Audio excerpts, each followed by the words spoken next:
सीताराम। आज हम बात करेंगे कि हमको होली की रात्रि में कौन सी साधना करनी चाहिए। क्योंकि देखिए, जो होली की रात्रि होती है वह अत्यंत सिद्ध रात्रि होती है। होली की रात्रि हो गई, ये काली चौदस की रात्रि है। इसमें एक अभी जो शिवरात्रि अभी कुछ दिन पूर्व ही निकली हुई है, ये रात्रि हैं। ये रात्रियां अत्यंत सिद्ध रात्रियां होती हैं। इन रात्रियों में हम जिस भी कवच का, जिस भी स्त्रोत का या जिस भी मंत्र की सिद्धि करते हैं वह अमोघ हो जाता है। उस मंत्र का, उस कवच का या उस स्त्रोत का काट करने वाला फिर कोई नहीं होता। तो इस रात्रि में हमें साधना किस प्रकार से करनी है होली की रात्रि में, इसी पर आज हम चर्चा करेंगे। तो देखिए, होली की जो रात्रि है जिसमें हम साधना करनी है वह हमें 24 तारीख की रात्रि को करनी है, क्योंकि 24 तारीख को होली का दहन है और 25 को होली खेली जाएगी। तो 24 की रात्रि को यह साधना हमको करनी है। और रात्रि में 9:30 बजे से मुहूर्त प्रारंभ हो रहा है साधना का। तो 9:30 बजे से रात्रि के 1 बजे तक परम सिद्ध मुहूर्त है। इसमें हम कोई भी मंत्र, कोई भी कवच या कोई भी स्त्रोत सिद्ध कर सकते हैं।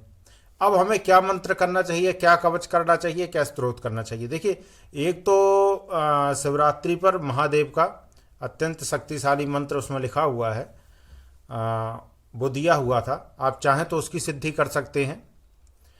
और एक कल प्रयास करेंगे कि कल तक वो वीडियो डाउनलोड कर दें। तो कल तक एक हनुमान जी का रक्षा मंत्र देंगे, रक्षा सावर मंत्र, तो उसको भी आप कर सकते हैं। बाकी मेरी एक अलग से सलाह रहेगी आप लोगों को कि कोई ऐसा मंत्र या कोई ऐसा कवच या कोई ऐसा स्तोत्र जिसका आप पूर्व से, जिसका आप जाप करते चले आ रहे हैं, पुराने समय से, जिसका आप काफ़ी समय से जाप करते चले आ रहे हैं, काफ़ी लंबे समय से नहीं तो अभी कुछ समय से ही जिसका आप मंत्र का या स्तोत्र का आप जाप करते चले आ रहे हैं, तो उसकी इस रात्रि को सिद्धि कीजिए आप। क्योंकि जिसका हम पूर्व से जाप करते चले आते हैं, ऐसे परम सिद्ध रात्रियों में एक तरीके से वो तलवार पे धार लगाने का काम करता है। उससे जो हमारी तलवार है, जो हमारा अस्त्र है, वह अत्यंत शक्तिशाली हो जाएगा। तो भलेशक आप आजकल हनुमान चालीसा का पाठ तो लगभग हर व्यक्ति करता है। तो हनुमान चालीसा भी क्या है, व्यक्ति को कोई चीज़ घुमा के दो ना तो उसको वो बहुत वो लगती है। और ये जो सीधी सीधी चीज़ें हैं, जैसे राम जी का नाम हो गया, हनुमान चालीसा हो गया, बजरंग बाण हो गया। अब इनसे आदमी सोचता है, हालांकि बजरंग बाण जल्दी नहीं करना चाहिए, बजरंग बाण को किसी के मार्गदर्शन में ही करना चाहिए। कर सकते हैं, उसमें कोई वो नहीं है, लेकिन मार्गदर्शन में करना चाहिए। क्योंकि आप मार्गदर्शन में किसी के करेंगे तो वो व्यक्ति बताएगा कि अभी आपकी स्थिति क्या है, आपके घर में जो तंत्र है वह किस स्थिति में है। आप बजरंग बाण से उस पर प्रहार करेंगे तो कहीं वो लौट कर आप पर प्रहार ना कर दे। आप पर प्रहार होगा तो वो जिसके मार्गदर्शन में आप करेंगे वो रक्षा करेगा। तो बजरंग बाण किसी के मार्गदर्शन में ही करना है। बाकी हनुमान चालीसा हो गया और अन्य जो स्त्रोत हैं, जो भी जिनके भी आप जाप पूर्व से आप करते चले आ रहे हैं, उनका आप जाप, उसकी सिद्धि इस रात्रि को करिए। तो करना क्या है, रात्रि को 9:30 बजे से अपना आसन लगाकर बैठ जाना है। अपने इष्ट का पंचोपचार पूजन कर लेना है। जिस भी इष्ट का आप ये मंत्र सिद्धि या ये करेंगे, मंत्र सिद्धि बिना गुरु के निर्देश के नहीं करना है। सावर मंत्र कर सकते हैं, वैदिक मंत्र बिना गुरु के नहीं करना है, उसमें गुरु होने आवश्यक हैं। तो सावर मंत्र कर सकते हैं। एक शिव जी का मंत्र दिया हुआ है, कल एक हनुमान जी का रक्षा सावर मंत्र भी दे दूंगा, उसकी भी सिद्धि आप अवश्य करिए। और एक विशेष बात और, आपने जो पूर्व में कर रखा है कोई स्त्रोत साधना, उसकी सिद्धि कीजिए। एक विशेष बात और ये है कि हमको 4 चीज़ें लेकर नहीं चलनी है कि पंडित जी ने बता दिया कि 9:30 बजे से 1 बजे तक का समय है तो 1 घंटा ये कर लिया, 1 घंटा वो कर लिया, 1 घंटा ये कर लिया। नहीं, एक चीज पकड़िएगा। देखिए, सनातन धर्म की जो चीजें हैं ना, सनातन धर्म में राम नाम भी इतना शक्तिशाली है। मैं राम नाम के और भी आपको अनुभव और भी प्रयोग चैनल में बताऊंगा। आप उन प्रयोगों के करके देखिएगा, आपको समझ में आ जाएगा कि राम नाम में कितनी शक्ति है। तो सनातन धर्म की एक एक चीजें सभी शक्तिशाली हैं।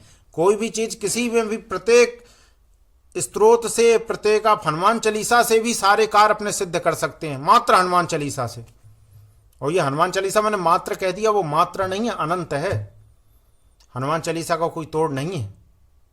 यदि व्यक्ति हनुमान चालीसा में ही सिद्धि कर ले तो उसके और उसके परिवार को कोई हाथ लगाने वाला नहीं है, और कोई ऐसी मनोकामना नहीं है जो हनुमान जी से वो पूरी ना हो जाए हनुमान चालीसा के द्वारा।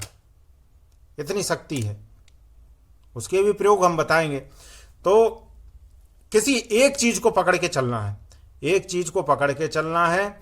उस रात्र को, रात्रि में 9:30 बजे से अपना आसन जमा कर बैठ जाना है। पंचोपचार अपने इष्ट का पूजन कर लेना, भोग आदि सब लगा देना है। उसके बाद एक दीप जलाना है अपने इष्ट के सामने, और मंत्र संकल्प लेकर मंत्र जाप या स्तोत्र या जो भी आप करना चाहते हैं उसका जाप प्रारंभ कर देना है।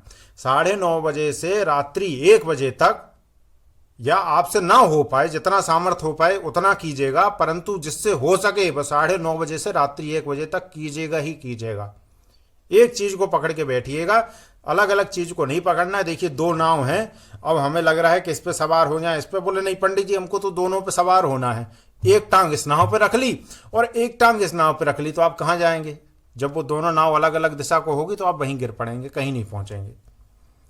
तो इसीलिए एक चीज पकड़ के चलनी है, क्योंकि इन रात्रियों को जो भी व्यक्ति मंत्र सिद्धि करना चाहता है, या अपने इष्ट की कृपा प्राप्त करना चाहता है, या स्वयं से अपने घर की समस्याओं को हल करना चाहता है, वह इन रात्रियों को हल्के में ना लें। ये रात्रियां परम सिद्ध रात्रियां हैं, और इन रात्रियों में चूके ना।